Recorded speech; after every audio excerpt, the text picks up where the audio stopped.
Saludos, mi nombre es Isabel Viloria, soy comunicadora social, periodista desde hace más de 15 años, docente universitaria también con más de 15 años de experiencia y desde hace aproximadamente unos 6 años dedicada a un tema que nos ha concentrado la información, nos ha concentrado la atención, que tiene que ver con la descontextualización y sobre todo con la desinformación. Nosotros estamos atravesando momentos de digitalización abrumadora, de una velocidad cada vez más feroz en la difusión y en el consumo de los contenidos y, por supuesto, como venezolanos y como ciudadanos del mundo también estamos atravesando contextos complejos. Entonces la desinformación en contextos complejos va tomando cada vez más valor y se hace cada vez más importante estudiar el fenómeno de la desinformación.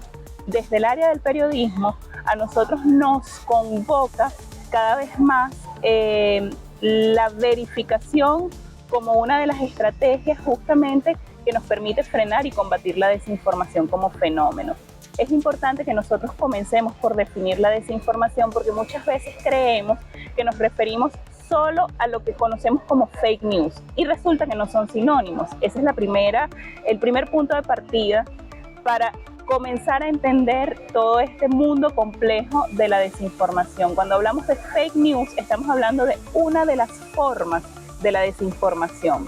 Este término en castellano tiene su nombre atribuido desde hace muchísimos años, que es bulo o información falsa, información errada. Resulta que esto es tan antiguo como la humanidad. Siempre hemos tenido los seres humanos la necesidad de tratar de controlar la información porque sabemos que la información es poder. Entonces, en consecuencia, quien más información controla, maneja, quien más información, quien tiene más acceso a información, tiene mejores posibilidades de tomar decisiones más acertadas.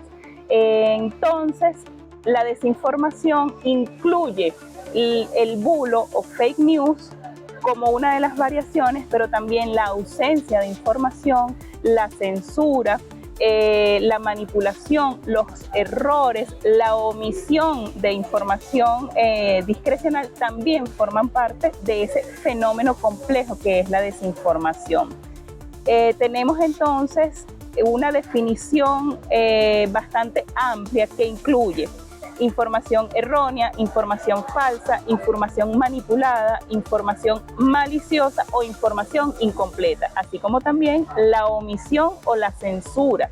Reducir el acceso a la información también contribuye a la desinformación. Se trata entonces de un proceso complejo con variantes que incluye intenciones de censurar o entorpecer el acceso a la información. Fake news o noticias falsas definitivamente no son sinónimo de desinformación, sino que entendemos que forman parte de este proceso complejo.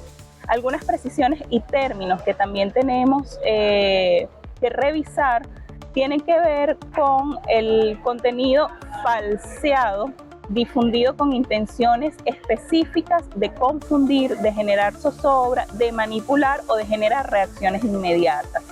Tenemos otros términos como información errónea, ya lo hemos dicho anteriormente, contenido engañoso, conexión falsa, contenido falso o contenido usurpador. Tenemos como información errónea aquella que como lo dice su nombre, por razones involuntarias se cometen errores, se cometen imprecisiones y eso también contribuye a la desinformación. El contenido engañoso es aquel que disfrazamos, que intentamos decir algo para llamar la atención y no necesariamente ese es el contenido real que estamos desarrollando en nuestras difusiones, en nuestras publicaciones. Cuando hablamos de contenido falso es el creado directamente para engañar. También tenemos conexiones falsas, esto es sobre todo cuando hacemos llamados a leer, a compartir, pero sobre todo en los titulares ofrecemos un dato o una revelación que luego no cumplimos, es una promesa falsa de un contenido que no se va a encontrar.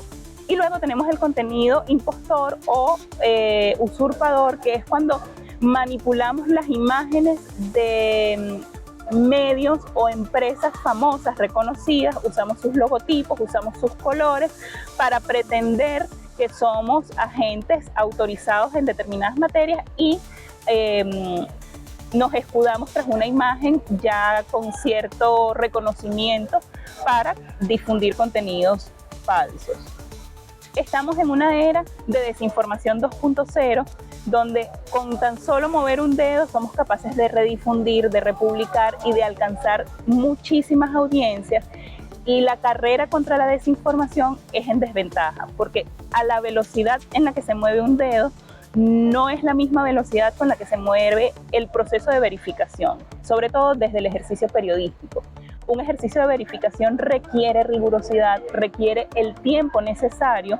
No tenemos un límite de pasos para poder verificar si algo es cierto o no.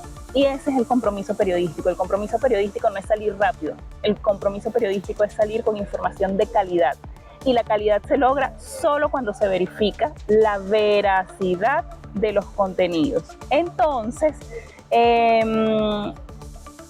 estamos frente a una carrera dispareja, estamos frente a una carrera en la que no vamos a la misma velocidad y no tenemos las mismas herramientas. Mientras yo solamente le doy a reenviar para generar desinformación, el proceso contra la desinformación, es decir, a favor de la verificación, se toma el tiempo de contrastar, de usar herramientas digitales de verificación de metadata, etc. Entonces, evidentemente, son procesos que demoran tiempos distintos. Para ganarle a la viralización de las falsedades, es necesario cumplir con el proceso riguroso de la verificación. La única vacuna efectiva contra la desinformación, sin duda alguna, es la verificación.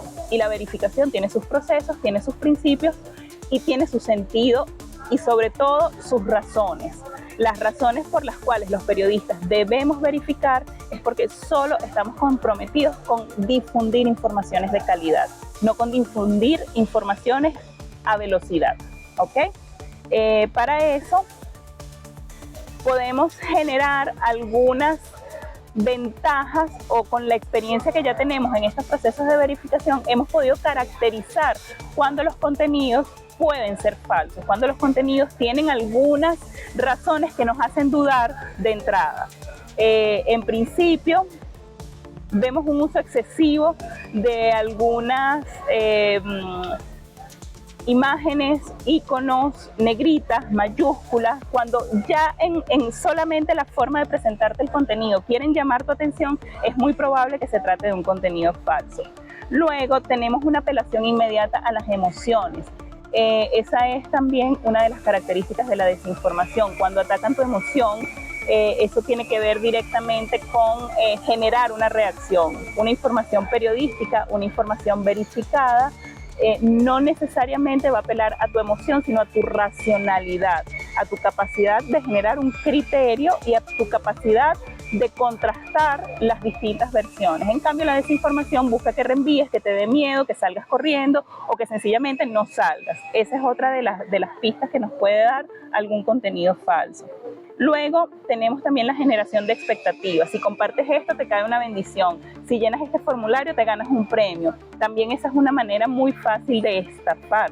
Lo conocemos con un anglicismo que es el phishing, que es justamente pescar datos para generar estafa o para robar esos datos y compartirlos a otras, para otros usos. Luego tenemos el famoso llamado a compartir. Difunde esto, viralice, que todo el mundo lo sepa. Cuando un mensaje tiene ese llamado final o el llamado al inicio, compartir, muy probablemente se trate de desinformación. Luego, y esto es, digamos, lo central, una información de calidad refiere fuentes específicas, tiene sustento. Una información falsa, manipulada, que genera desinformación, no tiene fuentes confiables. Por ejemplo, Confirmadísimo, me lo acaba de decir el amigo del sobrino del primo. ¿Y quién es? ¿Cómo se llama? Confirmadísimo, ¿por quién? ¿Dónde está? Esto acaba de ocurrir.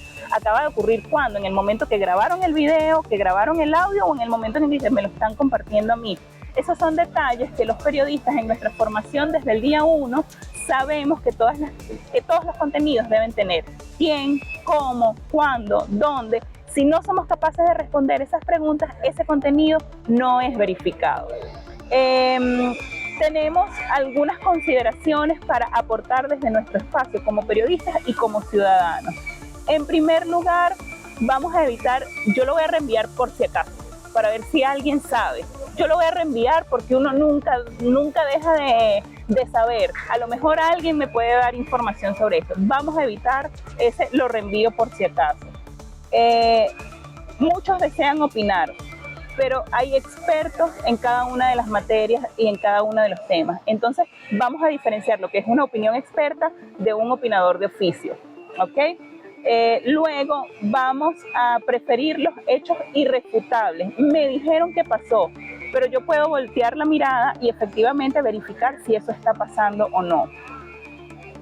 Nosotros tenemos la obligación como periodistas de contrastar los contenidos. Nosotros tenemos el deber de verificar. Eso no es una opción en periodismo, eso es un deber. Eso es lo que sustenta y lo que diferencia nuestro oficio del resto de los opinadores. Y por último, yo diría que la información de impacto es la que tiene calidad, no la que sale primero ni la que es más llamativa, sino la que tiene contenido de calidad. Y esa calidad se logra con la verificación, con el contraste y con la pluralidad, que son los llamados básicos del periodismo. Yo creo que tenemos una alfabetización digital pendiente. No se trata solamente de saber usar los dispositivos, sino de usarlos con criterio. Todos podemos generar contenido, no todos sabemos generar contenidos de calidad. Entonces ahí es donde tenemos que hacer el absoluto énfasis. Y por supuesto, hay que aprender a usar, hay que aprender a dudar y sobre todo hay que aprender a verificar. Yo creo que esas son las tareas que tenemos nosotros pendientes como periodistas y sobre todo nuestra labor docente para sembrar esas necesidades, la necesidad de saber usar, la necesidad de saber dudar y sobre todo la necesidad de saber verificar. Yo creo que contenido disponible sobre el tema hay en internet, lo tenemos disponible también en nuestra Universidad de Margarita y sobre todo tenemos un cuerpo de profesores dispuestos a profundizar en este y en otros temas.